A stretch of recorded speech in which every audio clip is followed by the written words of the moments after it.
Do you remember Rugby? That weird homoerotic smash-a-thon we all used to watch back when the world wasn't on fire, in the simpler days where picking your nose was a social taboo rather than a possible cause of death. Way back in those long forgotten times when we could just go to sleep and assume Tom Hanks would still be there when we woke up. People were just coming to terms with the fact that France, a country known for baguettes and inconsistency, not fining you for going outside, were genuinely good again. They dismantled England, they walked right through Italy back when foreigners could do that, and they snatched victory in Wales, heading to Scotland for a match that was simply being billed as Part 4 in France's inevitable Grand Slam. And yet, none of that came to pass, as Scotland bookended international rugby by winning both the first ever Test match and now the last ever Test match, as they sent a fantastic young French side homeward to self-isolate and think again with an 11-point victory that actually means Scotland can still technically win the championship when it eventually resumes in 2086. Conveniently, 3 weeks after Finn Russell and Gregor Townsend finally make up. So, how did Scotland pull off possibly their best performance in 2 years and destroy Le Dream du Grand Slam? This was a proper, complete 80-minute performance from Scotland, the kind we haven't really seen since they took apart Australia and England in late 2017 and early 2018 respectively. Jamie Ritchie was given man of the match, and it's very hard to argue, but this Scotland performance came from all 23 players being spot on and on song. The usually underrated Sean Maitland hasn't had the best tournament by his standards, but was brilliant, back to being about the most reliable winger in the Six Nations.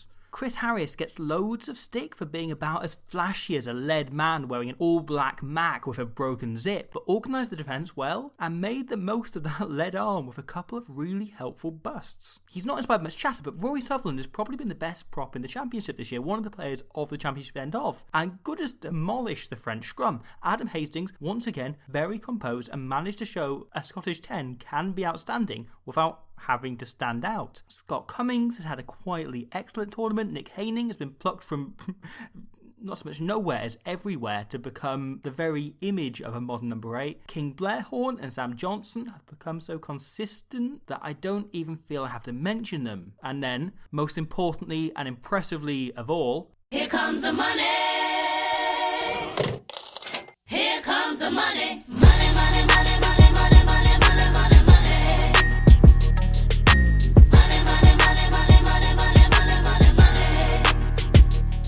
The world famous meatball himself, Duncan Weir, was able to finally squeeze his head, body and total lack of neck back into a Scotland jersey for the first time in years and cause such a distraction on this side of the scrum, this side of the pitch, that France just let Horn King Blair storm down the wing and almost nab a bonus point and secure the game. However, aside from this obviously magnificent cameo by the mighty meatball, this win was largely credit to the aforementioned Ritchie and his indestructible flank buddy, Hamish Watson. The pair just raided rucks and pinched the ball like it's toilet paper, hoarding it all on the Scottish side. It seems odd to say this was something in the 38th minute, but this turnover by the Mish just before half-time might have been a match winner. France are very much eyeing up a penalty to put them ahead at the break, but this turnover leads to the line-out that eventually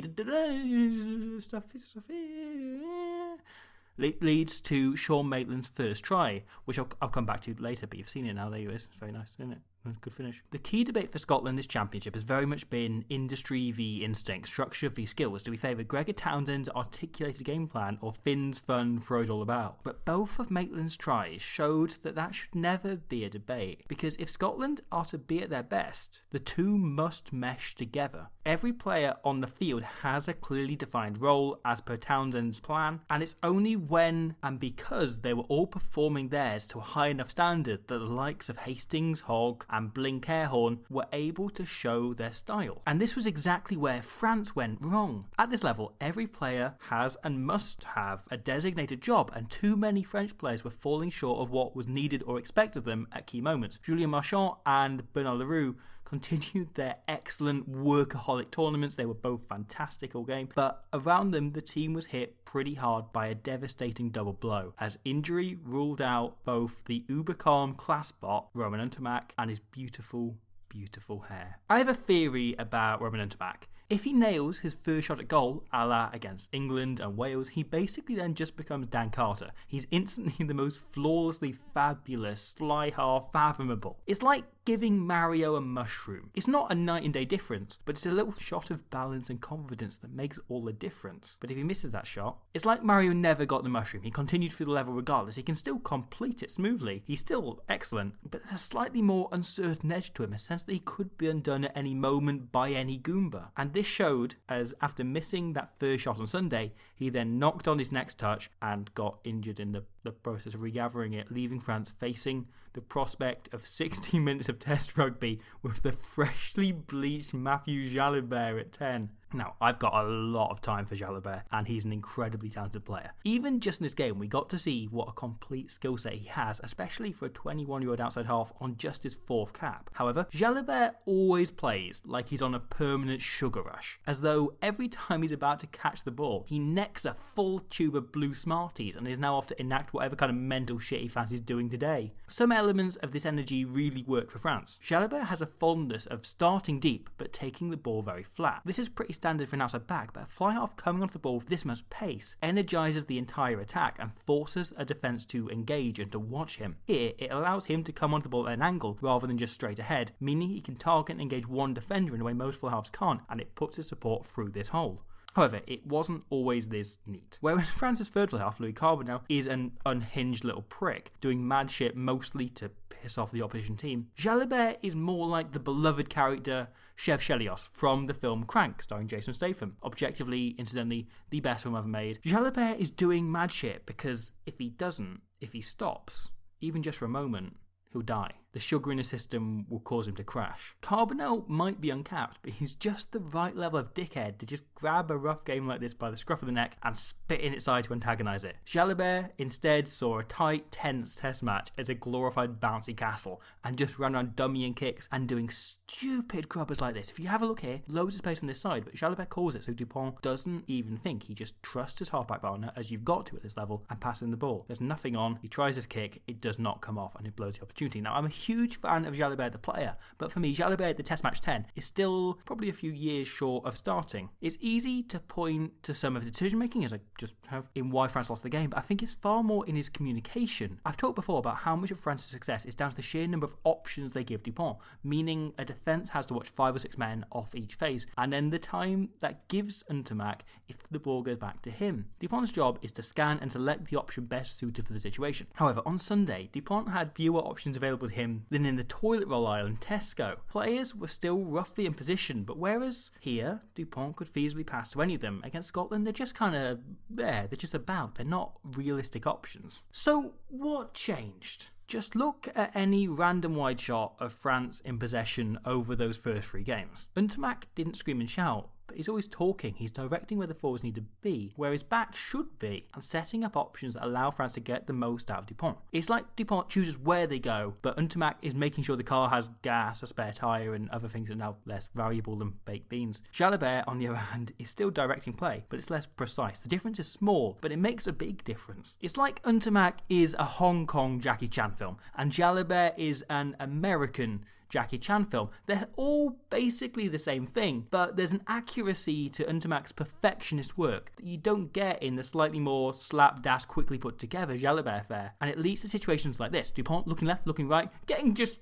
smashed, just eaten alive, and then ultimately conceding the turnover that leads to Maitland's first try, which I told you I'd come back to. This try was simply an example of each Scotland player doing their said job to a better degree than the French player. The initial defence is somewhat disorganised, but it scrambles, it's fine. This spectacular scramble has always been a feature of Sean Edwards' defences. Look at this random example from his time with Wales. You have to scramble, but you then make amends the next phase by prioritising reorganisation over aggression. Instead, when the ball comes out, the defence looks like this. Now, when organising a defensive line, there are 3 key men. A nominated defensive captain. For England, for example, this role is shared between Farrell and Itoje. For Scotland, it's Sam Johnson at 12. And for France, it's Gael Fickou. The next key man is your 12, who is the man the rest of the defence set their pace by, and the guy most likely to make a big one-on-one tackle. And then your fly half, not because of the tackling itself, but because he's the team's key communicator. Now, for France, in this example we just saw here, these 3 men are here. They're in a triangle behind the defensive line. Arthur Van Saun, who remains excellent, he's really good, is jogging back into line. Gail Fickou is filling in at fullback as part of the pendulum system France employ in the backfield using the back three. And then, for some reason, Jalabert drops out of the main line to cover exactly the same space Fickou is. Adam Hastings then does really well to draw and dart right through the space, and instead of making the tackle, Jalabert fires in for the intercept. This lets Hastings get well into the 22 and give Scotland quick ball to work with. They use and enjoy this quick ball, and Jalabert then, moments later, makes another error, shooting it way too far and making it very easy for Sam Johnson to just walk through the defence and put Maitland in the corner for what I would call a bread and butter finish, but that's only if the shops still have bread, butter, or any food that isn't prunes. It, like Maitland's second try, is a case of Scottish players consistently reading their opposition and selecting the right passes. Arthur Van Saun covers the space here, Bernard LaRue covers the man, Scotland exploit the disconnect, and Hastings throws a brilliant pass to put Maitland in the corner. Rugby can be a really complicated game, and modern defences are ferocious, but the beauty of the whole sport, is that you make 3 or 4 correct decisions at any given point, and you're more than likely going to break the line and open the defence right up, most likely for a try. France managed to do this twice themselves. The second score was a genuinely fantastic finish by the tournament's top try scorer, and incidentally, congratulations to anyone who put a tenner on that one, by the way, Charles Olivon, wrestling his way over the line against Hamish Watson, but the other score was a little bit special and served as an exception that proved all the rules above. For once, France had options, genuine proper options all across the park, and Dupont begins to engage defenders on the edge of the rucks, meaning because they're watching him rather than the carrier, even a double tackle by Watson and Ritchie couldn't stop Audrey from making momentum and getting an offload away whilst the tackle is still tied up. Then a superb, really good dummy line by Arthur Van Saun allows Jalabert to down his pick and mix and shoot right through. France managed to generate a quick ball from the resulting ruck, and another offload then puts that ball into Dupont's hands, and he has plenty of options wide. They're spread out, France have lined themselves up, there's a clear overlap. However, King Hareborn is an excellent defender, and similar to this brilliant read against England where he targets the non-decision maker in the side and shuts the attack down, he's headed for the space between Olivon, a forward, and Boutier. Frankly, he couldn't have done much better, he couldn't have picked a better option to defend. France have a 4-man overlap, and he's made sure to take care of the first 3. It's just unlucky that the guy with the ball in his hands is one of the few players in World Rugby with a vision, presence of mind, and sheer skill set to instead dink it perfectly into the corner. This is possibly, there's an argument to be made, this is the best player of the championship from Dupont here, and lets Penaud slide into the corner, reassuringly in the current climate, without a single finger being laid on him. Scotland did have an extra man for most of the match, but you felt they were on top regardless, that they'd have won even if Mohamed Hawass hadn't gotten himself a red card for ignoring medical advice and touching a face. This was the day Scotland finally, after 2 years, put it all together and set up a great deal of promise for their next test match, whoever that might be against and whenever that might be actually played. And, as for France, this team is still incredibly young, and their ultimate target is somehow even further away than the end of this championship, because losing this game could be a key learning experience in the lead up to a home World Cup. Disorganisation, complacency, fatigue undid them, and Scotland took their opportunity to take advantage. This France team is phenomenally talented, but they're not quite yet fit enough, they're not quite yet focused enough, and they're not quite yet able to organise a game when their backs are against the wall. We might be heading into the fog of apocalypse, but you can bet when we come out the other end, neither team will have quite forgotten what happened in what was supposed to be part 4 of France's no longer inevitable Grand Slam.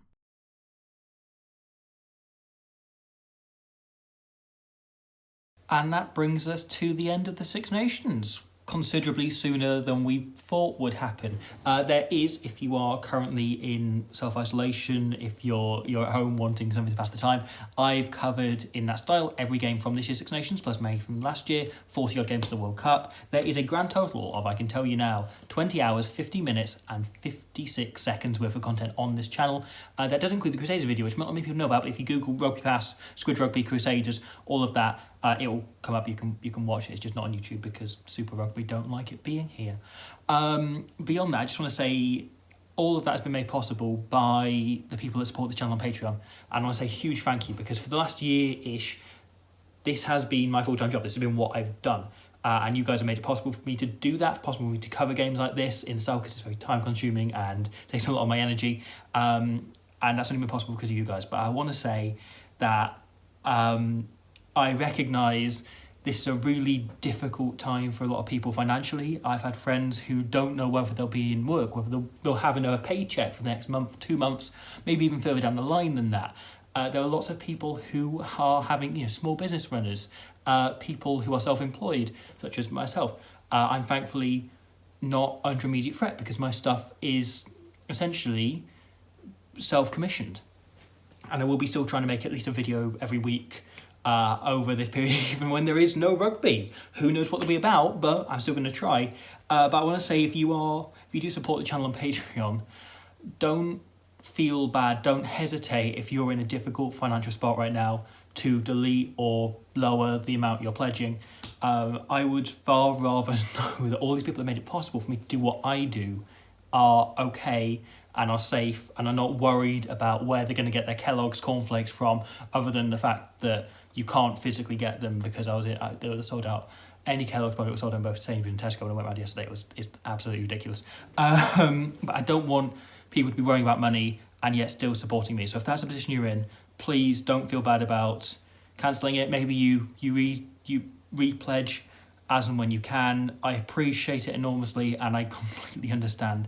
I want to say to all of you, thank you very much for that.